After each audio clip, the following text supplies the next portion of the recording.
Well, hello there. This is Bob Decker, tarot card reader and certified clinical hypnotist. And it's that time again.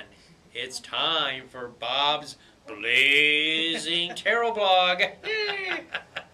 The blog that loves to blaze. And here we are on the 19th of February, this beautiful day. And again, I have my good friend, Marissa. Hi, I'm so happy to be here. Thank you, Bob. I'm glad to have you here. Glad to have you helping out with the reading. Let's go ahead and get down to it. Okay. The first card is a last card of last week's reading, and this beauty is the Page of Swords, also known as the Princess in some of the decks, okay? Now basically she represents our analytical ability, the sharpness of our minds, and our ability to kind of take a detached view of things. But this can work against us. It can lead us to analysis paralysis. It can lead us to tear apart our good ideas and disrupt our own good energy with too much thinking. And I know that's been happening to me. I was going to try to guard against this, but I have found myself very carefully analyzing stuff that I'm trying to do right now, and it's like too much head energy.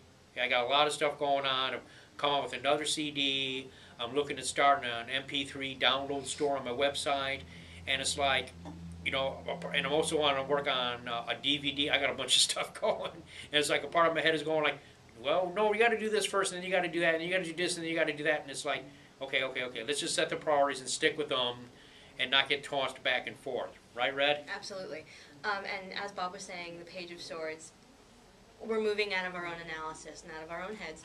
And she also represents being aware of our own verbal acuity, and also potentially being aware of the areas that we gossip or that other people gossip about us. So it's sort of a card of loose communication that's sort of unfiltered, just loose static that's going around in our head. So it's nice to be moving out of that. That'll be good. Yeah, it will be.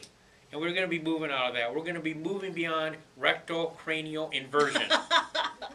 Okay, we're going to be losing the rectal cranial inversion, and we're going to be more open to receive. Oh, I like this. Wheel of Fortune, Jupiter, good karma. That's right. Good stuff. The wheel turning, things expanding. Jupiter is a planet of expansion, prosperity, new employment or going in new directions, business ventures, speculation. All that stuff is blessed by Jupiter. Sounds good to me. What about you? Oh, this is a great card. I love it. The Wheel of Fortune is fantastic because, among other things, it's sort of it being a wheel. It's also thought of as the wheel of karma. So it swoops us out of the bottom and swings us up to the top, and then eventually might drop us back. But the idea being that it's a cycle, and that we've been flipped up to the top of the wheel. So it's a nice ride. And as Bob was saying, the Wheel of Fortune is all things that are expansive and positive and life-altering in their way. So Yeah. really, really beautiful card. And also what's really nice about this astrologically is not only is it ruled by Jupiter, as Bob was saying, but it has, it sort of incorporates all four of the suits as well. So it's like you have a little taste from the emotions and the money and communication and passion, all of it swooped up in the Wheel of the Fates, which is nice too. So, nice. Very cool. Yeah, that sure is. And speaking of passion, that's our next card. The Emperor, Aries.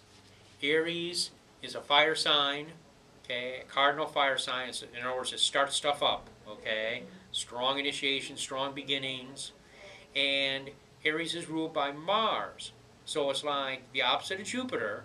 It is in a way very strict and very strong, but it's very disciplined, it's very focused, and it doesn't take no for an answer.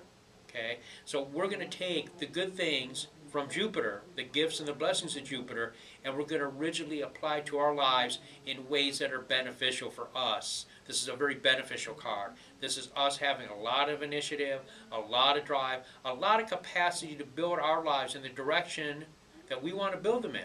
Wouldn't you think so? Absolutely.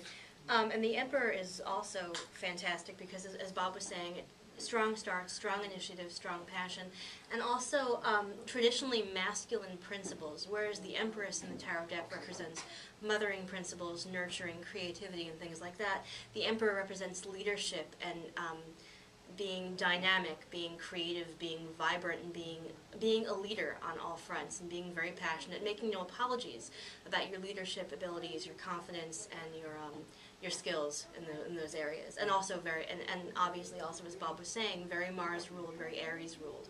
So that's nice. It's a nice strong finish. So it's sort of, we've gone out of what Bob was saying, the analytical side, and moved into our own fortune, as Bob was saying here, and moved out into a really strong finish emotionally toward the end of the week. So that's really, really nice.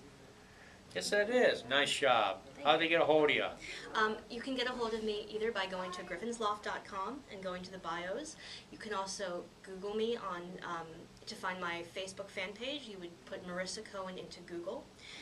And also, I'm going to be on my friend April Claxton's The Movement Within radio show Monday night at 6:30, and that's going to be on blogtalkradio.com.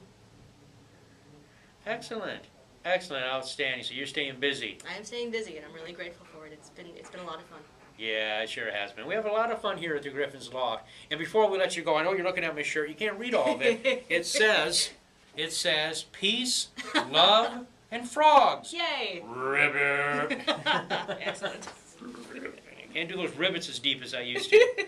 It's great. That's what it's about. Okay, we love you. We thank you for tuning in. Until we meet you again, many blessings.